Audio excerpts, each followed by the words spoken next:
Kunjungan Raja Arab Saudi ke Indonesia akan memiliki makna strategis bagi kedua negara. Indonesia pun tidak akan menyia-nyiakan kunjungan ini dan akan menawarkan beragam bentuk investasi di beberapa sektor. Kunjungan Raja Arab Saudi dalam sejarah pemerintahan Indonesia baru kedua kalinya. Yang pertama pada 10 Juni 1970, saat itu Raja Faisal bertemu dengan Presiden Soeharto. Kunjungan Raja Faisal ke Indonesia atas undangan Presiden Soeharto. Kedatangan Raja Arab Saudi ini disambut meriah warga Jakarta pada saat itu. Pertemuan Raja Faisal dan Presiden Soeharto membahas krisis Timur Tengah. Selain itu juga membahas hubungan ekonomi kedua negara. Kunjungan Raja Faisal ini memiliki makna penting, terutama setelah pergantian rezim dari Orde Lama ke Orde Baru. Kunjungan Raja Arab di awal pemerintahan Orde Baru juga menjadi tonggak kedekatan kembali Indonesia dengan Timur Tengah. Saat itu Presiden Soeharto juga menyatakan dukungannya pada kemerdekaan Palestina. 47 tahun berlalu, Indonesia kembali menerima kunjungan Raja Arab. Kedatangan Raja Arab Salman bin Abdul Aziz Al Saud pada 1 hingga 9 Maret dianggap sebagai kesempatan langka. Kunjungan ini juga dinilai memiliki makna strategis bagi kedua negara yakni Indonesia dan Arab. Jokowi memesankan agar berusaha untuk menggait negara-negara Timur Tengah, khususnya Saudi Arabia dan Gulf, untuk berinvestasi di Indonesia. Beliau mengatakan, saya tidak ingin ada kesan seakan-akan Indonesia tidak memperhatikan dan tidak mengajak negara-negara Timur Tengah untuk datang berinvestasi di Indonesia. Dari itu, lawatan Presiden Jokowi yang pertama itu ke negara Arab itu ke Saudi Arabia dan menunjukkan perhatian yang luar biasa. Kesempatan ini akan dimanfaatkan oleh Indonesia untuk menjalin kerjasama pada beberapa sektor. Salah satunya Raja Salman akan menandatangani investasi perusahaan minyak Arab Saudi, Saudi Aramco di Cilacap dengan nilai investasi mencapai 6 miliar US dollar. Selain itu, pemerintah juga akan menawarkan sejumlah bentuk investasi di luar sektor migas. Kesepakatan yang akan dilakukan oleh pemerintah Indonesia dengan Raja Salman, Raja Saudi Arabia, ada 5 yang sudah disepakati kesepakatan. Yang pertama adalah kesepakatan di bidang promosi seni dan warisan budaya. Yang kedua adalah pertukaran ahli termasuk kesehatan haji dan umroh. Yang ketiga adalah promosi Islam modern melalui dakwah dan pertukaran ulama. Yang keempat, peningkatan frekuensi penerbangan dari Indonesia ke Saudi Arabia. Dan yang terakhir adalah pemberantasan kejahatan, terutama penanggulangan kejahatan lintas batas. Di bidang investasi, yang Aramco tadi adalah Aramco dengan Pertamina untuk upgrading kilang minyak di Cilacap nilainya 6 miliar US dollar dan lain-lain. Yang tak finalisasi ada beberapa, nanti kita akan sampaikan kalau sudah final. Raja Salman beserta 1.500 orang rombongannya akan tiba di Indonesia pada tanggal 1 Maret dan bertemu Presiden Joko Widodo hingga 4 Maret. Selanjutnya sang raja beserta rombongan akan melanjutkan liburan ke Pulau Dewata Bali hingga 9 Maret. Tim Liputan, Metro TV. Kedatangan Raja Arab Saudi, Raja Salman bin Abdul Aziz Al Saud ke Indonesia pada 1 hingga 9 Maret 2017 menegaskan adanya kerjasama yang semakin kuat antara kedua negara. Dan kedatangan Raja Arab akan berhubungan dengan peningkatan investasi di sektor ekonomi. Sejumlah kesepakatan pun telah disiapkan oleh pemerintah Indonesia. Lalu apa saja bentuk kerjasama itu dan apa manfaatnya bagi Indonesia? Kita akan membahasnya dengan narasumber yang telah hadir di studio, Henry Saparini, pengamat ekonomi. Selamat pagi, Bu Henry. Bu Henry, nilai investasi katanya 25 miliar dolar Amerika Serikat selama 5 tahun. Masyarakat Indonesia akan dapat apa dari duit sebanyak itu?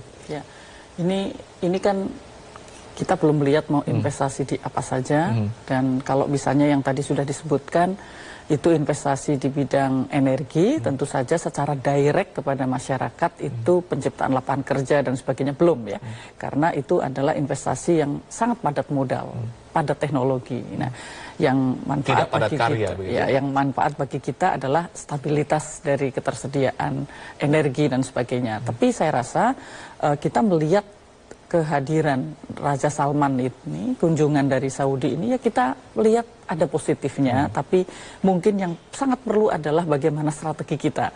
Karena mereka datang ke Indonesia tentu sudah dengan strategi, jadi kita juga harus melihat itu ya. Jadi kalau kita melihat misalnya Kenapa kemudian dia berkunjung tidak hanya ke Indonesia kan, ke beberapa negara Asia juga, ya. gitu Jadi artinya ada perubahan strategi politikal ekonomi mereka dengan adanya perubahan tatanan global, adanya perubahan tren bisnis tentu saja ya. Jadi semula mereka memang heavy hanya ke Amerika dan ke Eropa gitu ya. Bahkan ke Indonesia aja puluhan tahun baru mau berkunjung sekarang. Dan di urutan ke-57 ternyata investor di Indonesia. Betul. Nah, jadi kita memang bukan menjadi target investasi utama, tetapi makanya kita lihatlah sisi positifnya. Setelah sekian puluh tahun, kemudian mereka tidak hanya melihat orang Indonesia yang datang ke Arab Saudi, tetapi Arab Saudi akan melihat Indonesia bahwa kita itu sudah berkembang luar biasa dan juga kita punya potensi yang besar. Saya rasa itu satu hal positif yang harus kita tunjukkan. Jadi ada keyakinan mereka, karena banyak sekali pandangan mereka mungkin bahwa mereka tidak mengira bahwa Indonesia sudah ada kemajuan yang melihat Indonesia dengan posisi inferior selalu begitu ya. Dengan demikian ribu yang hadir ya, artinya jumlah kunjungan yang hadir, kita lihat positifnya bahwa tadinya kalau tourism itu mereka hanya melihat Malaysia, seolah-olah yang Asia Tenggara ini yang akan menjadi tujuan mereka itu Malaysia.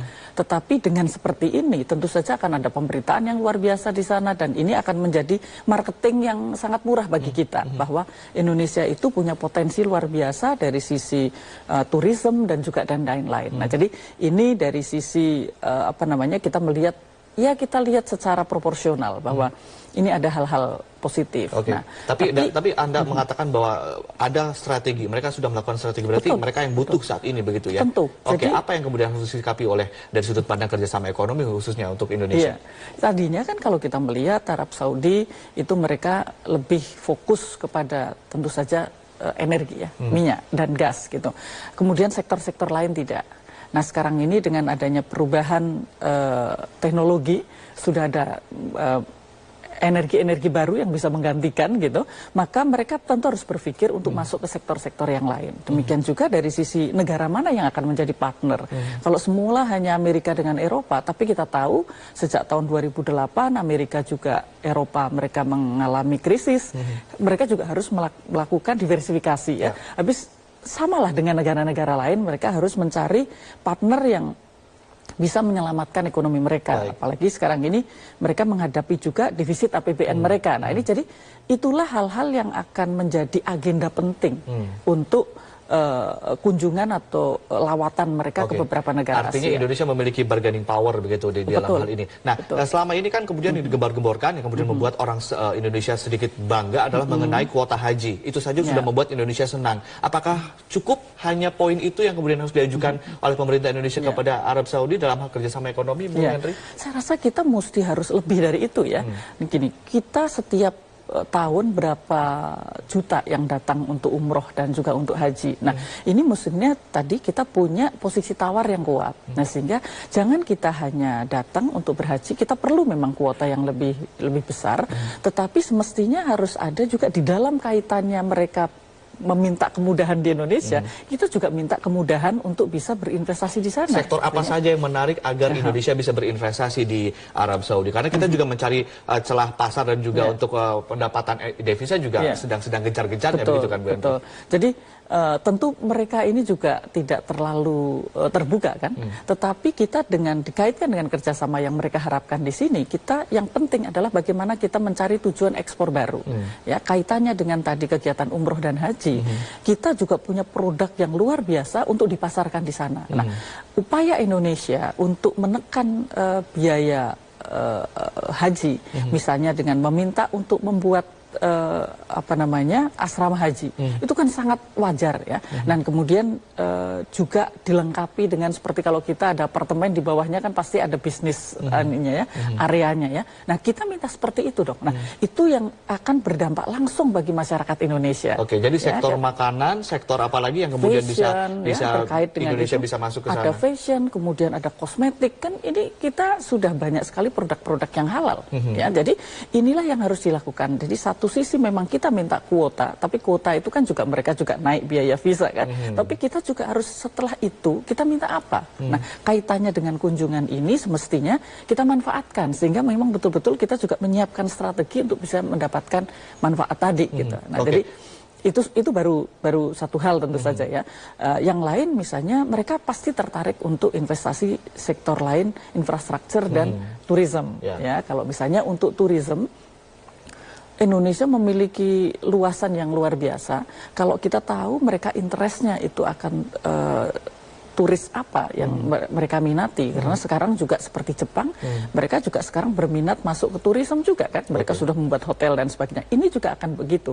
Kita harapkan kalau memang mereka mau berinvestasi, kita tahu mereka standarnya seperti apa, silahkan, tetapi kemudian itu akan menciptakan multiplier efek yang luar biasa. Nah, jadi di mana yang mereka akan kita guide gitu ya. Jadi tidak hanya investasi yang sifatnya itu adalah sangat padat modal dan padat teknologi ya, karena kalau mereka membuka kilang, invest kilang, karena kan tentu saja berharap bahwa kita juga akan tergantung kepada minyak dari mereka gitu. Jadi banyak hal-hal yang perlu kita tapi sejauh ini apakah Anda melihat bahwa kemudian tim ekonomi dari Indonesia sendiri sudah mengajukan itu, atau sudah ada naga-naganya, atau ada apa namanya tanda-tandanya juga akan mengajukan itu ke pemerintah Arab Saudi? Kalau kita melihat apa yang sudah disampaikan oleh pemerintah, rasanya belum sampai detail seperti itu. Karena misalnya tadi bagaimana kita memiliki hubungan ekonomi yang lebih erat kaitannya dengan umroh dan haji, itu kan belum disampaikan.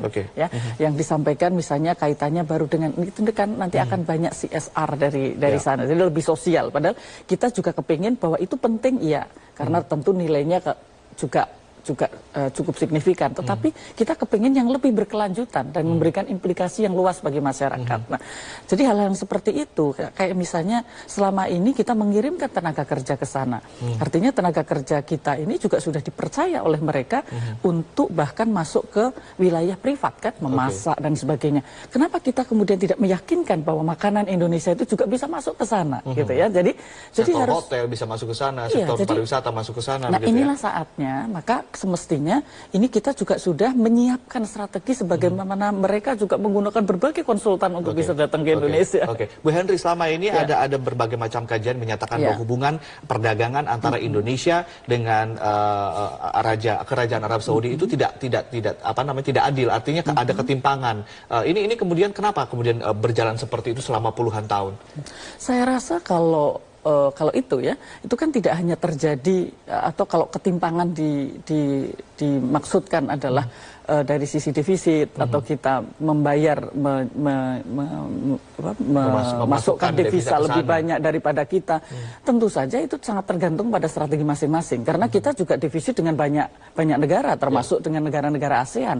Makanya kalau sekarang kita Presiden Jokowi sudah meyakini bahwa ini akan menjadi salah satu ekspansi kita, maka disiapkan jangan sampai kerjasama ini justru memperdalam defisit kita. Gitu. Jadi kita juga punya pengalaman dengan Jepang, dengan kita kerjasama bilateral, ternyata defisit kita semakin luas. Kita kerjasama bilateral dengan China, kita juga defisitnya makin luas. Jadi artinya ini memang yang diperlukan adalah kesiapan strategi kita dengan negara manapun. Jangan sampai kita hanya jadi pasar sehingga mengakibatkan defisit kita semakin tinggi, karena devisa mereka yang devisa uang kita masuk ke sana, justru bukan uang mereka masuk ke kita, begitu kan? Dua-duanya harus kita ambil. Bu Henry, kita akan jeda sebentar, nanti kita akan sambung lagi dan